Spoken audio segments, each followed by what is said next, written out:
ஆத்ம வணக்கம். நான் உங்கள் ஏஎல்பி ஜோடர் மற்றும் பயிற்றுனர் ஸ்ரீனிவாசன் வசநாடு. அட்சய லக்னம் பற்றி ஜோடு முறையில் வந்து ஒரு ஜாதக ஆய்வு.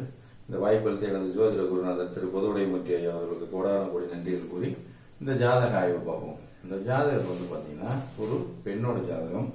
அவங்களுக்கு வயது வந்து இப்போதான் 32 வயது போயிட்டு. சரிங்களா? அந்த ஜாதகருக்கு 32 வயது. அவங்க கேள்வி என்ன அப்படின்னு கேட்டீங்கன்னா, இரண்டாவது குழந்தை எப்போதுங்க, அதுக்கு ட்ரை பண்றோம், ஆனால் குழந்தைகள் வந்து எப்போ எங்களுக்கு பிறக்கும், ஏன்னா அது நிறைய தடைகள் ஏற்படுது அப்படின்னு சொல்லி அவங்களோட கேள்வி. சரி, அவங்க கேள்வி என்னன்றது சொல்லிட்டாங்க. இதுக்கு நம்ம ஆய்வு பார்ப்போம். இந்த ஜாதகோட ஜென்ம லக்னம் அப்படின்னு பார்த்தீங்கன்னா ரிஷப லக்னம். தற்போது போயிட்டு இருக்கக்கூடிய அட்சய லக்னமானது வந்து சிம்ம லக்னம். சரிங்களா? சிம்ம லக்னத்தோட அதிபதி யாருங்க? சூரிய பகவான். அவர் எங்க இருக்காரு? இந்த ஏஎல்பிக்கு 8ஆம் இடத்துல இருக்கலாமா, இருக்கக்கூடாது. சரிங்களா? சரி, நட்சத்திரம் வந்து பூரம் 1ஆம் பதம் போயிட்டு இருக்கு. பூரம் 1ன்னா அதோட அதிபதி யாருங்க? சுக்கிர பகவான். அவரும் ஏஎல்பிக்கு 8ஆம் இடத்துல இருக்கலாமா, இருக்கக்கூடாது. அப்போ ஜாதகருக்கு ஏதோ ஒரு தீராத பிரச்சனை இருக்கக்கூடிய வாய்ப்புகள் இருக்குன்னா இருக்கு அப்படின்னு சொல்லலாம். சரி, இப்போ குழந்தைய பத்தி கேள்வி நம்ம கொஸ்டினை கேட்டாங்க. இரண்டாவது குழந்தைய பத்தி கேள்வி.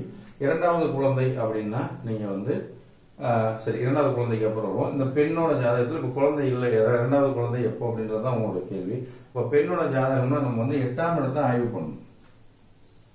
8ன்றது கர்ப்பப்பையை குறிக்கக்கூடிய இடம். இந்த 8ஆம் இடத்தை ஆய்வு நம்ம பண்ணும்போது 8ஆம் இடத்தோட அதிபதி யாரு அப்படின்னு பாத்தீங்கன்னா குரு பகவான். அவர் எங்க இருக்காரு? இந்த ஏஎல்பிக்கு 3ஆம் இடத்துல. அதாவது இந்த 8ஆம் இடத்திற்கு 8ஆம் இடத்தில் அமர்ந்திருப்பது ஒரு கர்ப்பப்பை சார்ந்த ஒரு தீராத பிரச்சனை ஜாதகருக்கு இருக்குமானா நிச்சயமாக இருக்கும். அது மட்டும் இல்லாம இந்த சுக்கிர பகவான் வந்து இந்த கர்ப்பப்பைக்கு 8ஆம் இடத்துக்கான அதிபதியும் சுக்கிர பகவான் தான். அதாவது ஏஎல்பிக்கு 3ஆம் இடத்தோட அதிபதி சுக்கிரன் வந்து இந்த கர்ப்பப்பைக்கு 8ஆம் இடத்தோட அதிபதி. சரிங்களா? அவர் வந்து எங்க அமர்ந்திருக்காரு? போய் கர்ப்பப்பையில அமர்ந்திருக்காரு. அப்போ 8ஆம் இடத்தோட அதிபதியும் எங்க 8க்கு 8ல 8க்கு 8ஆம் இடத்தோட அதிபதி சுக்கிர பகவானும் கர்ப்பப்பை ஸ்தானத்தில் அமர்ந்திருப்பது கர்ப்பப்பை சார்ந்த பிரச்சனை இந்த ஜாதகருக்கு இருக்கும் அப்படின்னு நம்ம சொல்லும்போது அவங்க என்ன சொன்னாங்க? இல்ல மெடிக்கல் செக் பண்ணாங்க, ஒன்றும் இல்லை அப்படின்னு சொல்றாங்க. ஆனா வெளியே தெரியாத பிரச்சனைகள் நிச்சயமாக இந்த ஜாதகருக்கு இருக்கும் அப்படின்னு நம்ம சொல்லிட்டோம். சரி, இப்ப இரண்டாவது குழந்தை அப்படின்னு சொல்லி அவங்களுக்கு கேள்வி. இரண்டாவது குழந்தையை பத்தி கேள்வி. இரண்டாவது குழந்தைன்னா எப்படி எடுக்கணும் அப்படின்னா, இந்த ஜாதகருக்கு முதல் குழந்தை அப்படின்னு சொல்லக்கூடியது 5ஆம் இடம். இந்த ஜாதகருக்கு முதல் குழந்தை வந்து 1, 2, 3, 4 5ஆம் இடம். அப்போ இரண்டாவது குழந்தை எப்படி பார்க்கணும்னா, இந்த 5ஆம் இடம்ன்றது முதல் குழந்தையா, அந்த முதல் குழந்தைக்கு நேரம் அவங்களோட தம்பி இல்லாட்டி தங்கை அப்படின்றதுனால இவங்களுக்கு தம்பின்னா என்ன இடம்? 3ஆம் இடம். சரிங்களா? இளைய சகோதரர் அப்படின்றது 3ஆம் இடம்.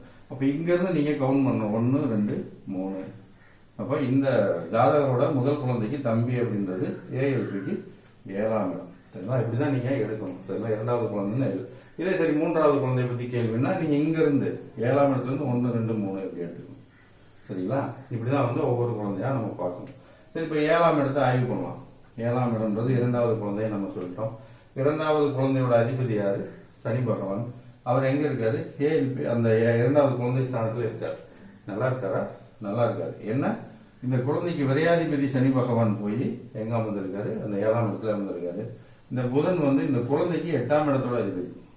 இந்த குழந்தைக்கு 8ஆம் இடத்தோட அதிபதி புதன் பகவானும் அங்க அமர்ந்திருப்பது அது ஒரு பிரச்சனை, குழந்தை சார்ந்த இரண்டாவது குழந்தை சார்ந்த பிரச்சனை கொடுக்கக்கூடிய வாய்ப்புகள் இருக்காருன்னா நிச்சயமாக இருக்கு அப்படின்னு சொல்லலாம். இது வந்து பெண்ணோட ஜாதகத்துல இரண்டாவது குழந்தையோட ஒரு நிலை வந்து எப்படி இருக்கும் அப்படின்னா இப்படிதான்.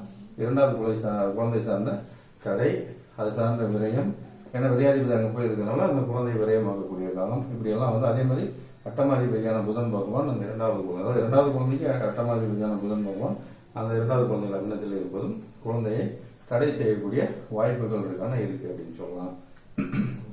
சரி, இப்ப இது 7ஆம் இடம்னு சொல்லக்கூடியது கணவன் சொல்லலாம். சரிங்களா? 7ஆம் இடம்ன்றது கணவன். இந்த கணவனுக்கான 7ஆம் அதிபதி தான் இவருக்கு இரண்டாவது குழந்தைன்னு எடுத்துக்கலாம். இப்ப நீங்க ஒவ்வொரு ஜாதகத்திலையுமே வந்து ஆய்வா வந்து எடுத்துக்கிட்டே போக முடியும். சரி, இப்ப இந்த குழந்தை 7ஆம் இடம்ன்றது கணவன் ஆய்வு பண்ணலாம். சரி, இந்த கணவனுக்கு வந்து 3ஆம் அதிபதி யாருன்னா வீரியத்தை குறிக்கும். இந்த கணவனுக்கு 3ஆம் அதிபதி, இந்த கணவனுக்கு 3ஆம் அதிபதி யாருன்னா வீரியம். ஏன்னா குழந்தைக்கு ஆணோட ஜாதகத்துல வீரியத்தை பார்க்கணும், பெண்ணோட ஜாதகத்துல கர்ப்பப்பையை பார்க்கணும். சரிங்களா? 3ஆம் இடத்துல ஆணோட ஜாதகத்துல 3ஆம் இடத்தையும் பெண்ணோட ஜாதகத்துல 8ஆம் இடத்தையும் ஆய்வு பண்ணணும். சரிங்களா? இப்ப 3ஆம் இடத்தோட அதிபதி யாரு? செவ்வாய் பகவான். அவர் எங்க இருக்காரு? இந்த கணவரோட லக்னத்திலே இருக்காரு. அப்போ பிரச்சனை இருக்காருன்னா இல்ல, நல்லா தான் இருக்காரு. ஆனா இது ஒரு டிப்ஸா நீங்க வச்சுக்கலாம். இது ஒரு டிப்ஸ். சரிங்களா?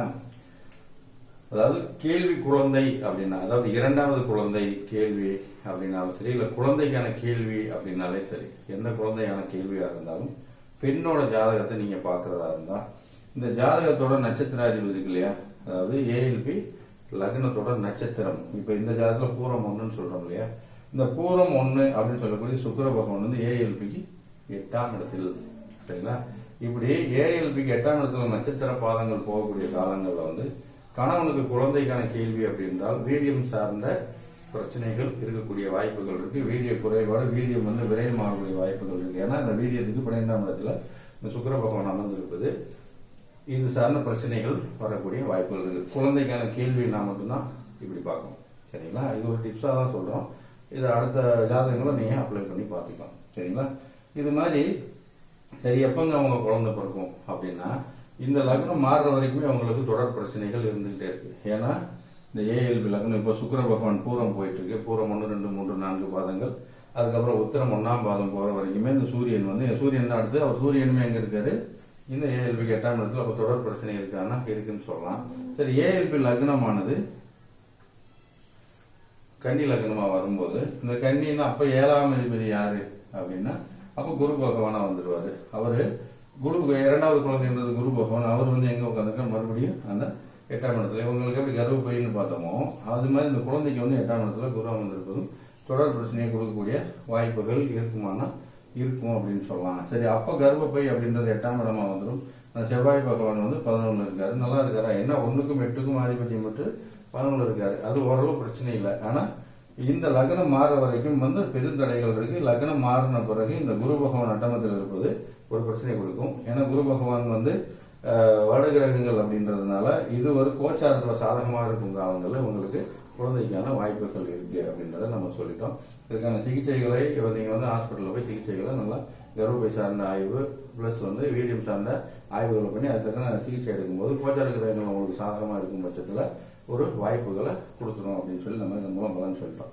இது மாதிரி எளிமையாக துல்லியமாக ஆய்வு செய்யக்கூடிய ஒரு தளம் தான் அட்சய லக்னம் பத்தி ஜோதிட முறையில தான் அப்படி பார்க்க முடியும். இதை வந்து தேதி முதல் கொண்டு உங்களால அக்யூரா சொல்ல முடியும். அதே மாதிரி இந்த ஜோதிடத்தை நீங்க கத்துக்கணும்னு விருப்பம் இருக்கிறவங்க என்னோட அலுவலக எண்ணுக்கு தொடர்பு கொள்ளுங்க. அதே மாதிரி ஜோதிடம் பார்க்கணும் அப்படின்னு விருப்பம் இருக்கிறவங்க என்னோட எண்ணுக்கு தொடர்பு கொள்ளுங்க. அதே மாதிரி நீங்க ஏதாவது கேள்வினா என்னோட வாட்ஸ்அப் நம்பர்ல வந்து நீங்க கமெண்ட் பண்ணிட்டு வாங்க. ஏன்னா நிறைய கால்ஸ் வரதுனால நாங்கள் சில காலை மிஸ் பண்ணிடுறோம் ஃபோனாக வர்றதுனால. அதனால வாட்ஸ்அப்பில் வந்துட்டிங்கன்னா உங்களுக்கு நாங்கள் 2வது ரிப்ளை பண்ணுவோம். இதை கற்றுக்கணும் விருப்பம் இருக்கிறவங்க தொடர்பு கொள்ளுங்க. இது வந்து இந்த உலகத்தில் நீங்கள் எங்கே இருந்தாலும் இந்த முறையை நீங்கள் கற்றுக்க முடியும். ஏன்னா அது ஜூம் மீட்டிங்கில் தான் நடக்கும், ஆன்லைனில் தான் நடக்கும், காலையில் பிரம்ம முகூர்த்தத்தில் தான் நடக்கும், 4 to 6:30 வகுப்பு நடக்கும். நீங்கள் எங்கே இருந்தாலும் இந்த இதை எளிமையாக கற்றுக்க முடியும். சரிங்களா? இதை கற்றுக்கணும் விருப்பம் இருக்கிறவங்க தொடர்பு கொள்ளுங்க. இன்னொரு ஜாதகத்தில் இன்னும் ஒரு வித்தியாசமான ஒரு ஜாதகத்தை எப்படி ஆய்வு பண்ணலாம்னு பார்க்கலாம். நன்றி, வணக்கம்.